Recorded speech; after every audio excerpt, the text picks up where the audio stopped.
Hello, hello, Foxtrot 4 Hotel Whisky Novembre F4 HWN. J'espère que vous allez bien et on se retrouve comme prévu pour une petite vidéo de présentation de la version 3.9 de mon firmware.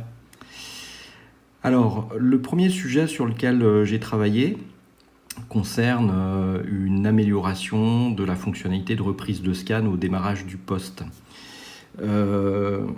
Et cette amélioration fait suite à un message qui avait été posté par, de mémoire je crois, Fabrice du groupe UVK5 France.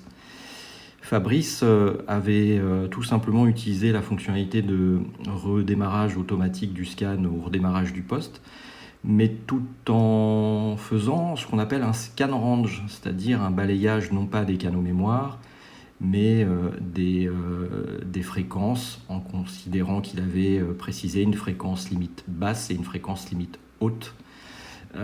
Et dans ce cas, le redémarrage automatique du scan à l'allumage du poste ne fonctionnait pas. Donc maintenant, c'est fait. Alors je vais en profiter d'ailleurs pour vous montrer une petite fonctionnalité intéressante. Vous voyez là sur le VFO A, j'ai donc sélectionné le canal mémoire PMR01. Sur le VFO B, j'ai le canal mémoire PMR16. Donc du coup, j'ai les fréquences limite basse et limite haute. Ce que je vais faire, c'est, je suis sur le VFO A, je vais faire un appui long sur la touche 1. Ça m'a automatiquement copié en mode VFO et plus en mode mémoire la fréquence du canal PMR01. Je vais passer sur le VFOB, je vais faire la même chose. Voilà, j'ai donc ici ma fréquence, je cherche mon stylo, ma fréquence limite basse, ma fréquence limite haute. Ça concerne du coup la plage de fréquence dédiée à la bande PMR, en tout cas en Europe et en France en tout cas. Et donc ce que je vais faire, c'est un appui long sur la touche 5, ce qui me permet du coup de recopier cette limite basse et cette limite haute. Et ensuite, je vais lancer un scan. Donc on voit que dans ce cas, le scan va tout simplement cycler entre la limite basse et la limite haute. Et quand on arrive en limite haute, on repart sur la limite basse. Bon. Et donc dorénavant, avec cette version 3.9, je suis donc dans le cas d'un scan de type scan range, donc un balayage de plage mémoire. Si j'éteins le poste et que je le rallume, eh bien, ça redémarre et ça respecte bien la limite basse et la limite haute. Donc ça fonctionne, c'est vraiment une reprise de scan qui fonctionne comme lorsque vous faites une reprise de scan de type scan de canaux mémoire. Donc voilà pour ce premier point. Deuxième point, je vais vous le montrer sur un poste juste pour faire l'opération. Donc là, j'ai une version également 3.9, c'est la version broadcast. Ça concerne en fait le menu F-Lock et plus précisément le paramétrage du TX Disable. Donc je vais vous montrer, j'éteins le poste, je repasse dans les menus cachés. Bon, si je regarde actuellement, vous voyez, je suis à... Vous voyez peut-être pas parce que la luminosité n'est pas la bonne. Donc, on va la baisser. Pof, pof, pof, c'est vers où? C'est par là. Hop. Voilà qui devrait être un petit peu mieux. Ok. Donc, on va revenir en menu 69. Voilà, je pense que c'est mieux. Donc là, vous voyez, en menu F-Lock, je suis sur un poste qui est paramétré tout simplement, et c'est normal, sur la plage de fréquence UHF-VHF dédiée aux radioamateurs sur la zone Europe. En tout cas, en cours, actuellement, en France, c'est ce que j'utilise. Donc on est d'accord que par exemple, si je me mets par exemple ici, j'ai une fréquence en 434-975 qui correspond à ma fréquence de hotspot. Bon, ben, bien sûr, je peux pomper dessus, hein, c'est entre 430 et 440, il n'y a pas de souci. Et puis bien sûr, là je vois que je peux également émettre en puissance 500 mW sur les bandes PMR. Pourquoi? Vous vous en doutez, tout simplement parce que le menu, ça doit être 9, perdu, ça doit être un peu en dessous. Tout simplement parce que mon TX Lock ici est à off. Bon. La petite amélioration que j'ai apportée, c'est le comportement suivant. Donc, je vais revenir sur le menu 69. Si vous sélectionnez dans le menu 69 l'option Disable All, je vais le faire. Voilà, je valide. Si j'éteins et que je rallume le poste, ce qu'on va remarquer, c'est la chose suivante. C'est que le fait d'avoir sélectionné TX Disable All dans F-Lock va passer en revue tout, je dis bien absolument tous vos canaux mémoire et passer du coup le TX Lock à on. Donc on va le retrouver ici. Voilà, il est à on. Donc en gros, le fait de choisir dans F-Lock Disable All, ça va en plus cleaner vos potentiellement 200 canaux mémoire déjà préconfigurés et automatiquement passer l'attribut TX Lock à on. Alors bien sûr, libre à vous de revenir dessus et de le passer à off, canal mémoire par canal mémoire, en fonction de vos besoins. Voilà. Troisième chose que j'ai fait, ça concerne, je reviens sur le modèle bleu, c'est toujours une version 3.9. Hein. Je vais arrêter le scan range, je vais repasser en mode mémoire. Hop, il y a de l'activité sur la bande PMR. Hein. Je pense qu'il y a eu des TX sous le sapin. Troisième amélioration, donc c'est une amélioration ergonomique que j'ai apportée à tout un tas d'options de menu qui permettent de gérer des temporisations. Alors je vais vous montrer, par exemple, je vais aller sur le menu 31. Donc le menu 31, c'est ce qui vous permet de gérer votre timeout, donc la durée du TOT. Pour information, on peut aller jusqu'à 15 minutes, hein, ce qui me paraît être énorme. Bon, moi, perso, mon TOT, vous le voyez, est paramétré à 3 minutes. Sur ce genre d'options de menu, on peut gérer des durées, histoire de savoir un peu jusqu'où on peut aller, parce qu'en fait, en jouant avec les flèches, on voit que ça augmente jusqu'à une certaine limite, mais on ne la connaît pas forcément. Eh bien, maintenant, vous allez avoir une jauge comme ça. Donc, par exemple, là, on voit que je suis ici. Ça veut dire qu'a priori, je peux aller beaucoup plus loin. Et en effet, si je joue avec les flèches, vous voyez que je peux aller jusqu'à 15 minutes. Hein, donc, on voit comme ça la progression. On voit où on se situe et on voit d'où on part et jusqu'où on peut aller. Voilà. Donc là, j'approche de la limite. Voilà, 15 minutes. Ma jauge est complètement pleine. Et puis bien sûr, je peux le mettre, revenir au début avec un TOT que je vais remettre pour ma part à 3 minutes, qui est une durée à mon avis plutôt raisonnable. Donc vous retrouvez cette notion de jauge sur tout un tas de menus. Par exemple, vous l'avez aussi sur le menu 30 au-dessus, qui est le Keylock. Ou sur le Keylock, vous savez, on peut gérer un verrouillage automatique du clavier au bout d'un certain temps. Là, vous voyez, j'ai mis la durée au maximum. Bon, bien sûr, ça peut être à off, mais sinon, voilà, ça va de 15 secondes en 15 secondes. Je peux choisir ma durée comme ça, et j'ai cette petite jauge visuelle qui me permet un peu de savoir jusqu'où je peux aller. Donc, c'est pas grand-chose, mais encore une fois, c'est disons une petite amélioration. Je change de canal mémoire parce qu'il y aura moins de passages en émission, je pense, là-dessus. Donc c'est une petite amélioration purement ergonomique, mais je trouve plutôt sympathique.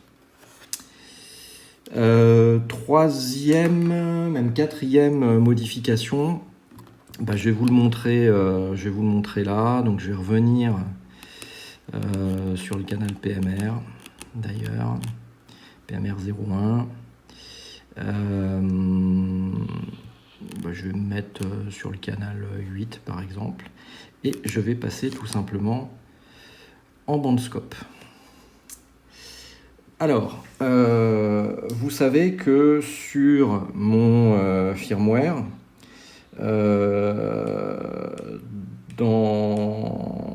au niveau du bandscope, vous avez la possibilité d'afficher le nom du canal sur lequel il y a une émission.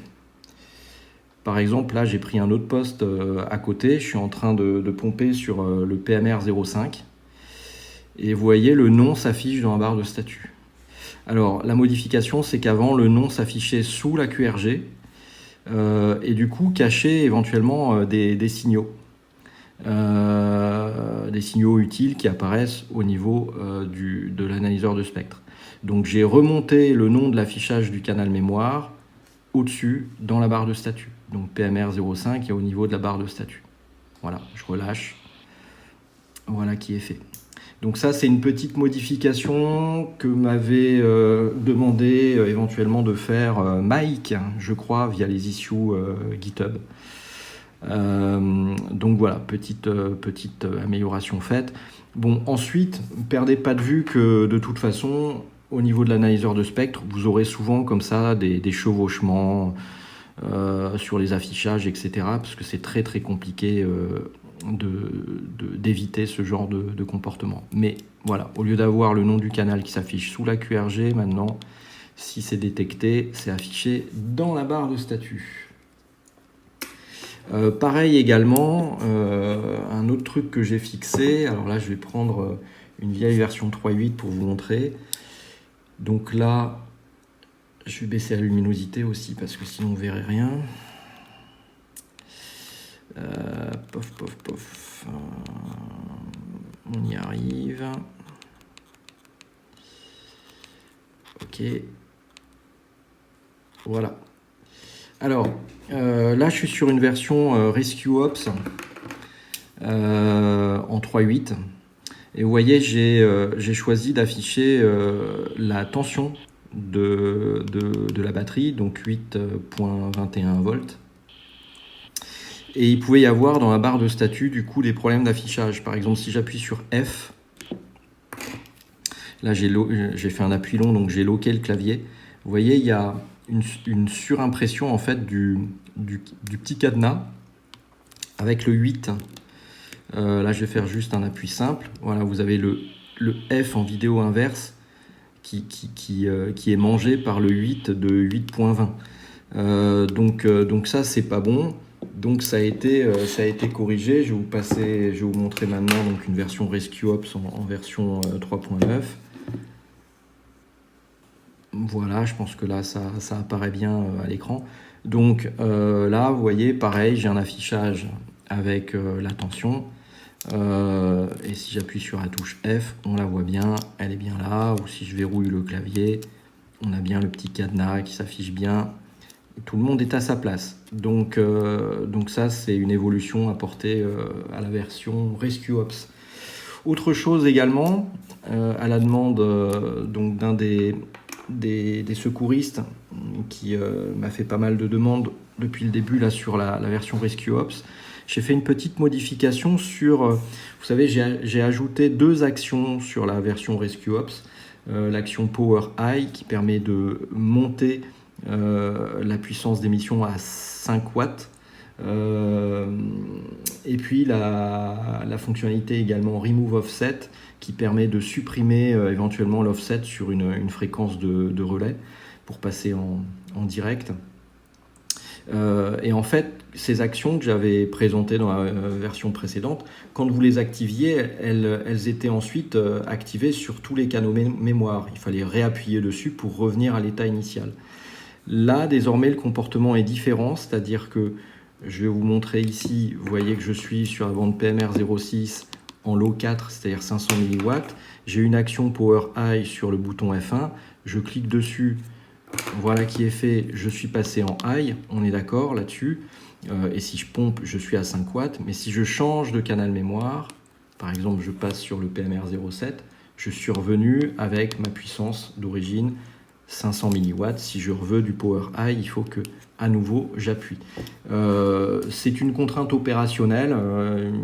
Voilà, il m'a dit qu'il faudrait vraiment que ce comportement ne soit que propre au canal sur lequel on travaille et que ça n'impacte pas éventuellement un changement de canal mémoire. Donc voilà qui est fait, c'est juste vraiment un changement de puissance ou une suppression d'offset temporaire pour le canal sur lequel on est. Si on change de canal, le paramétrage initial revient. Qu'est-ce que j'ai fait également? Toujours pour des raisons pratiques sur la version RescueOps. Vous savez que sur la version RescueOps, j'ai activé le support NOAA qui vous permet d'avoir des informations météo. Alors je le précise, c'est une fonctionnalité qui ne fonctionne que aux États-Unis. Ça ne fonctionne pas en Europe. En fait, ce que j'ai fait, c'est que j'ai renommé déjà ce menu. Je l'ai appelé set NWR et je l'ai mis à la fin, donc en position 70. Donc set NWR, ça veut dire NOAA Weather Radio. Donc vous pouvez le passer à on ou à off. Encore une fois, si vous le passez à on en France ou en Europe, ça ne fonctionne pas. Il faut vraiment être sur le continent nord-américain. Alors pourquoi j'ai déplacé ce menu NOAA vers le bas? Et bien tout simplement parce que comme ça permet d'avoir exactement les mêmes indices de menu sur toutes les versions. C'est-à-dire que jusqu'au menu 68, de 1 à 68, tous les indices de menu sont communs à la version RescueOps, Broadcast FM et Bandscope. Ensuite, dans le cas de RescueOps, on a 2 entrées de menu supplémentaires, 7 quais en position 69 et donc 7 NWR en position 70 qui sont essentiellement propres donc à cette édition RescueOps. Bon. Alors du coup, ça décale également éventuellement les menus cachés. Si vous êtes sur Bandscope et Broadcast, le premier menu caché, en l'occurrence F-Lock, est en position 69. Là par contre, si vous êtes sur une version RescueOps, ça sera en position 71. Vérifiez tout de suite. Je passe en menu caché. F-Lock est en position 71. Et c'est normal puisqu'il y a 2 entrées de menu différentes. Je vais reprendre une version ici Bandscope. On regarde. Alors que sur Bandscope, F-Lock est en position 69. Voilà. Globalement, j'ai fait le tour. Alors, pour tout faire rentrer comme ça, toutes ces petits correctifs, ces petites évolutions, j'ai dû faire aussi encore pas mal d'optimisation mémoire par-ci par-là pour grappiller quelques octets. C'est pas toujours très simple à faire, ça prend un peu de temps, mais on y arrive. Qu'est-ce que je voulais dire d'autre? De mémoire, je crois que sur la version Bandscope, il doit rester plus que 43 octets, je crois. Donc c'est très peu. Ce qui fait que la prochaine version sera probablement une version 4.0. Et je pense que du coup, sur cette future version 4.0, je supprimerai de l'édition Bandscope la fonctionnalité AirCopy qui me permettra de libérer un peu plus d'1,5 kg de mémoire pour éventuellement apporter d'autres modifications. Mais encore faudra-t-il que je trouve des idées ou des axes d'amélioration. Pour l'instant, je ne me suis pas du tout plongé sur l'avenir des développements futurs. Voilà les amis, je termine également en précisant qu'avec ce firmware, vous allez trouver bien sûr le driver Chirp en version 3.9. Cette version du driver Chirp vient juste fixer un petit warning, mais qui était présent dans la version 3.8 et qui ne vous a absolument pas dérangé. C'était juste un message d'information, mais que j'ai modifié. D'une façon générale, comme il n'y a pas de modification au niveau des menus ou des options de menus, ou le stockage de l'information est toujours le même, ou ce genre de choses, avec cette version de firmware 3.9, si vous utilisez même accidentellement un driver 3.8, tout va fonctionner, hein, il n'y a aucun problème là-dessus. Mais voilà, je vais quand même vous mettre à disposition une version 3.9. Pour celles et ceux qui attendent avec impatience le PDF d'Alain, eh bien, Alain, il a le droit de se reposer aussi, donc je pense que il vous fournira un PDF quand il aura le temps. Donc voilà, pas de souci. Et puis moi, je vous le mettrai à disposition quand il sera prêt également aux endroits habituels. Pareil pour Christian également. Vous avez fait beaucoup de retours sur le PDF de Christian et c'est très sympathique. Je pense que ça lui fera très plaisir parce que l'accueil a été plutôt très positif. Donc voilà, ça suit son cours. Et j'espère que cette version 3.9 vous conviendra. Voilà, comme d'habitude, sous la vidéo, vous allez trouver donc tout un tas de liens et d'informations dans la description. Et sous la description, les fameux commentaires pour les questions, les remarques ou les insultes. J'espère que vous avez passé un excellent jour de Noël en famille, si possible, avec vos proches.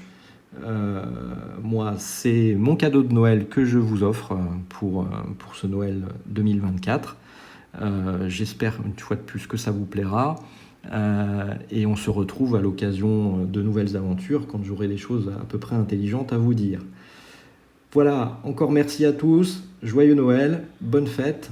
Et ici 4 Hôtels Whisky Novembre qui cesse ses émissions et qui passe en QRT. Ciao, bye bye.